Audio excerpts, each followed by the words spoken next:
우리의 삶이 황혼에 접어들 때 우리 모두는 같은 꿈을 꿉니다.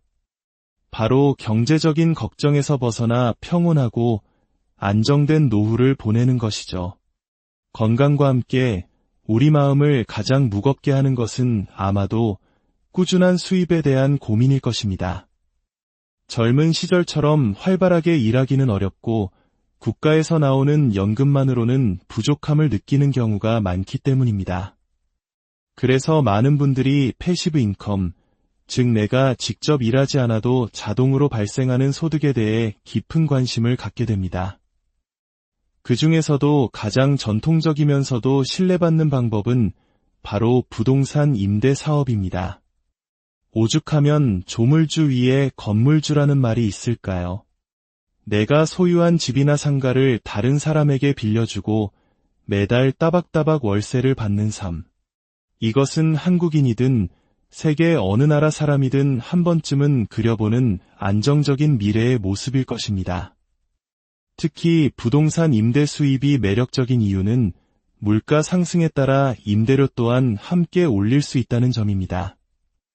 은행에 넣어둔 돈의 가치가 시간이 지날수록 떨어지는 것과는 달리 임대자산은 인플레이션을 방어하며 안정적인 가치를 유지해줍니다. 오늘 우리는 바로 이 부동산 임대라는 주제를 가지고 한국과 미국의 시장을 깊이 있게 비교 분석해보고자 합니다.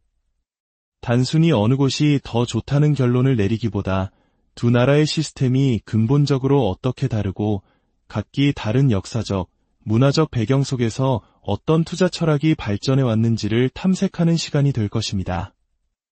이 여정을 통해 여러분 각자의 상황에 맞는 현명한 노후 설계의 지혜를 얻으시길 바랍니다.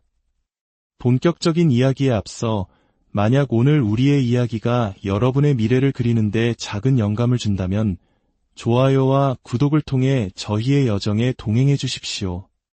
여러분의 따뜻한 응원 하나하나가 저희에게는 더 깊이 있고 가치 있는 이야기를 만들어갈 큰 힘이 됩니다. 여러분의 삶에 늘 평안과 지혜가 가득하기를 기원하며 이제 이야기를 시작하겠습니다. 첫 번째 장, 한국의 꿈과 그림자, 시세 차익의 시대 지난 수십 년간 한국에서 집이라는 것은 단순한 거주 공간 이상의 의미를 가졌습니다. 그것은 곧 부의 축적을 위한 가장 확실한 수단이었습니다. 우리의 부모님 세대가 어떻게 자산을 증식시켰는지를 이해하려면 한국의 폭발적인 경제 성장기와 전세라는 독특한 제도를 먼저 알아야 합니다. 한국은 1970년대부터 압축적인 고도 성장을 경험했습니다. 이 과정에서 엄청난 인플레이션이 발생했고 화폐 가치는 빠르게 하락한 반면 부동산과 같은 실물 자산의 가치는 수직으로 상승했습니다. 제가 어릴 적 수백 원 하던 짜장면 한 그릇이 지금은 거에만 원에 육박한 것처럼 수십 년간 물가는 수십 배가 올랐습니다. 하지만 아파트 가격은 특히 서울과 같은 대도시에서는 수백 배, 수천 배가 뛰었습니다. 좁은 땅에 많은 인구가 밀집하고 모두가 더 나은 환경을 찾아 도시로 몰려들었기 때문입니다. 이러한 배경 속에서 전세는 한국식 부동산 투자의 핵심적인 지렛대 역할을 했습니다. 전세는 세입자가 집주인에게 주택 가격의 50%에서 80%에 달하는 큰 금액의 보증금을 맡기고 계약 기간 동안 월세 없이 거주하다가 계약이 끝나면 보증금 전액을 돌려받는 전 세계에서 유례를 찾기 힘든 독특한 임대차 방식입니다. 집주인 입장에서는 이 전세 보증금이 사실상 무이자 대출과 같았습니다. 예를 들어 10억 원짜리 아파트를 7억 원의 전세를 놓는다고 가정해 봅시다. 집주인은 단 3억 원의 자기 자본만으로 10억 원짜리 아파트를 소유하게 되는 셈입니다. 만약 이 집주인에게 3억 원의 여윳돈이 더 있다면 어떻게 될까요? 그는 전세로 받은 7억 원과 자신의 돈 3억 원을 합쳐 10억 원짜리 아파트 한 채를 더 살 수 있습니다. 그리고 그 집을 다시 7억 원의 전세를 놓습니다. 이런 방식으로 자본금 6억 원으로 10억 원짜리 아파트 2채를 소유하게 되는 것입니다. 이것이 바로 한때 한국 사회를 휩쓸었던 갭 투자의 기본 원리입니다. 집값과 전세금의 차이만큼만 투자하여 주택수를 늘려나가는 방식이죠. 그리고 몇 년 후 아파트 가격이 폭등하면 엄청난 시세 차익을 얻을 수 있었습니다. 10억에 산 아파트가 20억이 되면 2채를 가졌던 투자자는 20억 원의 자산 상승을 경험하게 됩니다. 지난 20년간 수많은 부동산 신화는 바로 이런 구조 속에서 탄생했습니다. 하지만 영원할 것 같았던 이 성공 공식은 이제 거대한 도전에 직면했습니다. 가장 큰 이유는 바로 인구 구조의 변화입니다. 저출산 고령화로 인해 한국의 인구는 감소세로 돌아섰고 청년들은 일자리를 찾아 수도권으로만 몰리고 있습니다. 지방도시는 소멸 위기에 처해 있으며 이는 곧 부동산 수요의 감소를 의미합니다. 집값이 무한정 오를 것이라는 기대감이 꺾이면서 더 이상 과거와 같은 폭발적인 시세 차익을 기대하기 어려운 시대가 된 것입니다.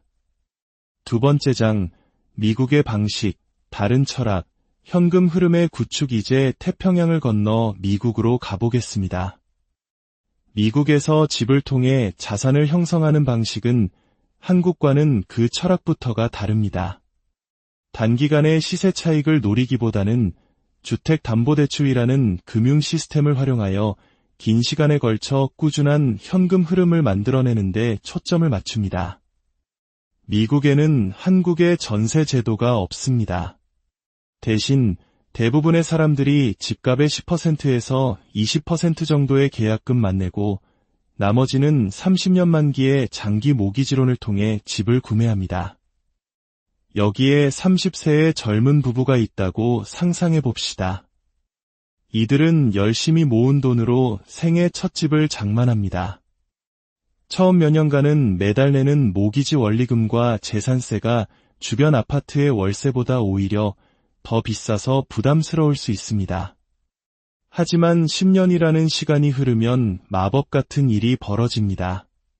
물가가 오르면서 주변의 월세 시세는 꾸준히 상승했지만 이 부부간에는 30년 고정금리 모기지 상환액은 처음 그대로입니다. 어느 순간부터 월세 시세가 자신들의 모기지 상환액을 넘어서게 됩니다. 이때 이 부부는 새로운 선택을 할 수 있습니다. 그동안 소득도 늘고 돈도 더 모았으니 더 크고 좋은 집으로 이사를 갑니다. 그리고 기존에 살던 첫 번째 집은 월세를 놓는 것이죠. 이때 받는 월세 수입은 첫 번째 집의 모기지 상환액과 각종 비용을 충당하고도 남게 됩니다. 이제 첫 번째 집은 세입자가 내는 월세로 스스로 대출금을 갚아나가는 자생하는 자산이 된 것입니다. 이 부부는 새로 이사간 두 번째 집의 모기지를 갚아나가며 또 10년을 보냅니다. 50세가 되었을 때 두 번째 집 역시 월세를 놓으면 스스로 대출금을 갚을 수 있는 단계에 이릅니다. 그리고 첫 번째 집은 대출금 상환이 거의 끝나가면서 이제는 매달 상당한 순수 현금을 주인에게 안겨주기 시작합니다. 마침내 은퇴 시점인 60세가 되면 첫 번째 집은 대출이 모두 상환된 완전한 내자산이 되어 매달 받는 월세 전체가 고스란히 노후 생활비가 됩니다. 두 번째 집에서도 꾸준한 현금 흐름이 발생하고 마지막으로 거주하는 집의 모기지만 관리하면 됩니다. 이것이 바로 수많은 미국 중산층이 꿈꾸고 실현해 나가는 안정적인 부동산 은퇴 설계의 전형적인 모습입니다. 한 번에 대박을 노리는 것이 아니라 시간을 내 편으로 만들어 차근차근 현금 흐름을 구축하는 것, 이것이 바로 미국식 부동산 투자의 핵심 철학입니다. 세 번째 장, 결정적 차이, 임대 수익률. 그렇다면 왜 미국에서는 월세 수입만으로 모기지를 감당하고도 돈이 남는 구조가 가능한 반면 한국에서는 그것이 어려울까요?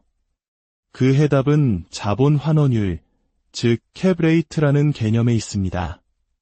캡레이트란 부동산 가격 대비 연간 순수 임대 수익이 얼마나 되는지를 나타내는 비율입니다. 계산식은 부동산 총 투자 금액입니다. 쉽게 말해 투자금 대비 얼마나 높은 수익률로 월세를 받고 있는지를 보여주는 객관적인 지표인 셈이죠. 캡레이트가 높을수록 투자 대비 임대 수익성이 좋다는 의미입니다. 예를 들어보겠습니다. 한국의 지방 중소도시에 5억 원짜리 아파트가 있다고 가정합시다. 이 아파트에서 받을 수 있는 월세는 보증금을 제외하면 대략 월 100만 원에서 150만 원 수준입니다. 연간으로 환산하면 1200만 원에서 1800만 원이죠. 재산세나 수리비 등 각종 경비를 제외한 순수익을 계산하면 캡레이트는 이 3%대에 머무는 경우가 대부분입니다. 반면 미국에서 비슷한 가격대인 약 40만 달러짜리 주택을 봅시다. 지역에 따라 편차는 크지만 일반적으로 월 2,500달러에서 3,000달러, 즉 연간 3만 달러 이상의 임대 수입을 기대할 수 있습니다. 경비를 제외하더라도 캡레이트는 5에서 7% 혹은 그 이상을 기록하는 지역도 많습니다. 이처럼 현저한 차이가 발생하는 근본적인 이유는 양국 국민의 가구 소득과 주거 문화에 있습니다. 미국의 평균 가구 소득은 한국보다 훨씬 높기 때문에 더 높은 월세를 감당할 여력이 있습니다. 또한 전세 제도가 없는 미국에서는 월세가 가장 보편적인 주거 형태이며 이로 인해 임대 시장 자체가 매우 활성화되어 있습니다. 결론적으로 한국 부동산 시장은 임대 수익보다는 미래의 시세 차익에 대한 기대감이 가격에 훨씬 많이 반영되어 있는 구조입니다. 반면 미국 부동산 시장은 현재 발생하는 현금 흐름, 즉 임대 수익률이 가격을 결정하는 중요한 잣대가 됩니다. 따라서 안정적인 패시브 인컴을 목표로 하는 노후 대비 투자 관점에서는 현재로서는 미국 시장이 구조적으로 더 유리한 환경을 제공한다고 볼 수 있습니다. 네 번째 장, 해외 투자자를 위한 실전 가이드, 이험 관리 시스템. 미국에서의 임대 사업이 수익성 측면에서 매력적이라는 사실을 알게 되었더라도 많은 분들이 선뜻 나서지 못하는 이유가 있습니다. 바로 관리의 어려움에 대한 막연한 두려움 때문입니다. 내가 한국에 있는데 미국에 있는 집에 문제가 생기면 어떡하지? 세입자가 월세를 안 내거나 집을 엉망으로 만들면 누가 책임지지? 와 같은 걱정들이 앞서는 것이 당연합니다. 하지만 미국은 이러한 원격 투자자들을 위한 체계적인 위험 관리 시스템이 매우 잘 발달해 있습니다. 몇 가지 핵심적인 도구들을 이해한다면 이러한 걱정은 상당 부분 해소될 수 있습니다. 첫째, 계란을 한 바구니에 담지 마라는 투자의 기본 원칙입니다. 예를 들어 10억 원의 자금이 있다면 10억 원짜리 호화 주택 한 채를 사는 것보다 2억 5천만 원짜리 소형주택이나 콘도 4채를 사서 임대를 주는 것이 훨씬 현명한 전략입니다. 비싼 주택은 그만큼 높은 월세를 감당할 수 있는 세입자 풀이 제한적이고 공실이 발생했을 때의 타격도 큽니다. 반면 여러 채의 소형주택은 위험을 분산시켜줍니다. 한 집에서 문제가 생기더라도 다른 새 집에서 나오는 수입으로 충격을 완화할 수 있습니다. 또한 사회초년생, 신혼부부 등 임대 수요가 가장 풍부한 계층을 공략할 수 있어 공실 위험도 낮습니다. 둘째, 전문가에게 맡기는 부동산 관리 회사의 활용입니다. 이 회사들은 월 임대료의 약 8에서 10% 정도의 수수료를 받고 집주인을 대신하여 모든 골치 아픈 일을 처리해줍니다. 세입자 모집과 신용 조회부터 시작해 월세 수금, 시설물 고장 접수 및 수리, 세입자 퇴거 절차까지 대행합니다. 집주인은 멀리 한국에 있더라도 매달 통장에 입금되는 임대료 내역과 관리 보고서만 확인하면 됩니다. 이는 마치 개인 비서를 고용하는 것과 같습니다. 셋째, 든든한 안전망이 되어주는 보험 시스템입니다. 미국에는 임대 부동산을 위한 다양한 보험 상품이 있습니다. 집주인 보험, 화재, 자연재해 등으로 건물 자체에 손상이 발생했을 경우와 건물 내에서 발생한 사고로 세입자가 다쳐 소송을 당했을 경우 등을 보상해줍니다. 세입자 보험, 세입자가 의무적으로 가입하게 하는 보험으로 세입자의 개인 물품 도난이나 파손은 물론 세입자의 과실로 인해 발생한 사고까지 보장합니다. 집주인의 부담을 덜어주는 중요한 장치입니다. 주택 유지보수 보증, 에어컨, 보일러, 배관 등 주요 시설물이 노후로 고장났을 때 저렴한 본인 부담금만 내면 수리 또는 교체를 해주는 보험입니다. 갑작스러운 목돈 지출을 막아줍니다. 이러한 관리회사와 보험 시스템을 유기적으로 활용한다면 물리적인 거리는 더 이상 투자의 장애물이 되지 않습니다.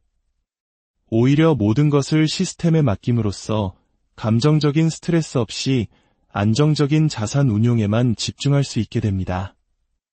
미래를 위한 성찰. 오늘 우리는 안정적인 노후를 위한 부동산 임대 사업이라는 주제로 한국과 미국의 서로 다른 길을 함께 걸어보았습니다. 폭발적인 성장의 기억을 안고 시세 차익을 추구해온 한국의 길, 그리고 장기적인 안목으로 꾸준한 현금 흐름을 쌓아가는 미국의 길.